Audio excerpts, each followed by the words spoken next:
नमस्कार, द सूर्या के खास एपिसोड में आपका स्वागत है। इस वीडियो में हम बात करेंगे कि आरजेडी का प्लान बी क्या है। आरजेडी ने भी नीतीश कुमार के गठबंधन छोड़ने के बाद प्लान बी पर काम करना शुरू कर दिया। पार्टी की तरफ से न सिर्फ अपने विधायकों को एकजुट रखने की तैयारी की, बल्कि जीतन राम मांझी और जेडीयू के असंतुष्ट विधायकों से संवाद भी स्थापित करने की कोशिश की। आरजेडी सूत्रों ने कहा कि इस बार आसानी से सरेंडर नहीं करेंगे और अगर नीतीश पाला बदलते हैं तो उनकी ओर भी गंभीर पलटवार होगा। जेडीयू की क्या है चुनौती? इस बार जेडीयू के सामने सत्ता परिवर्तन के बाद की चुनौती अभी से शुरू हो गई है। बीजेपी ने पहले ही संकेत दे दिया है कि वह इस बार पूरी शर्त नहीं मानेगी। सूत्रों के अनुसार मंत्रिमंडल में इस बार गृह और वित्त बीजेपी के पास अपने पास रखेगी। मतलब गृह मंत्री और जो वित्त मंत्री होंगे वो बीजेपी के होंगे। ऐसा हुआ तो पहली बार होगा जब नीतीश के सीएम रहते गृह विभाग उनके पास नहीं रहेगा। दरअसल इस बार जेडीयू बार्गेन की स्थिति में नहीं है। साथ ही कहीं न कहीं नीतीश कुमार की लोकप्रियता ढलान पर मानी जा रही है। नीतीश कांग्रेस से क्यों नाराज हुए, इस पर भी हम बात करते हैं।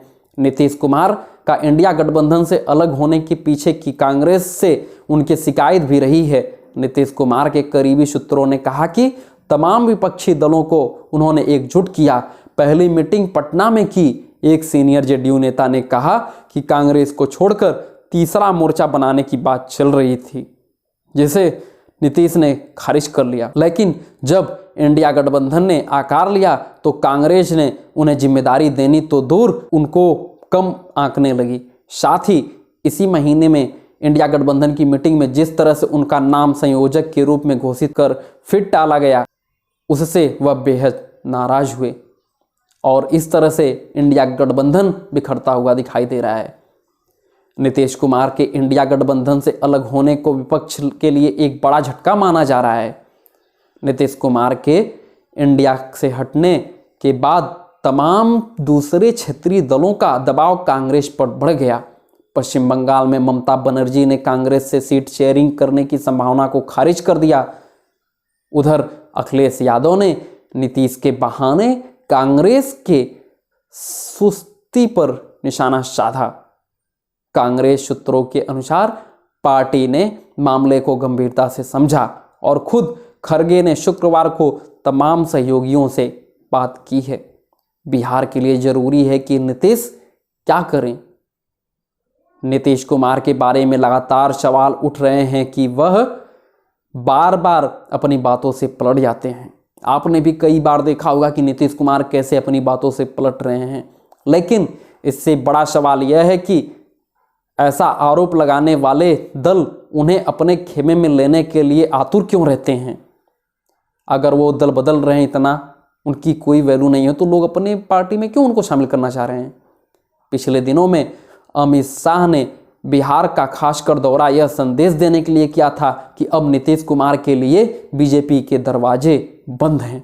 लेकिन उसके कुछ ही महीने बाद पार्टी को अपना दरवाजा खोलना पड़ा।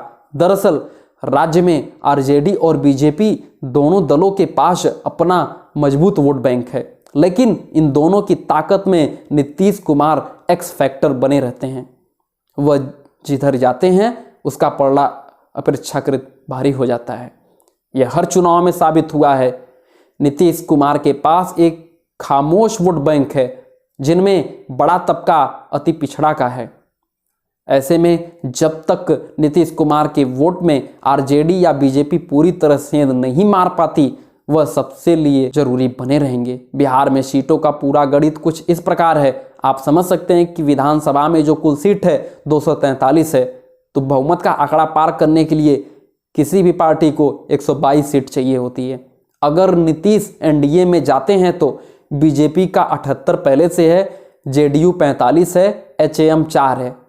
तो इस तरह से वो बना सकते हैं। महागठबंधन जो हो रहा है उसमें आरजेडी 79 है, कांग्रेस 19 है, लेफ्ट 16 है, एआईएमआईएम 1 है। कुल 115 हो रहे हैं, तो वो 122 से नीचे हो जा रहे हैं, इसलिए सरकार नहीं बन पा रही है। आगे क्या होगा बिहार में, क्या कल तक तो पता चल ही जाएगा।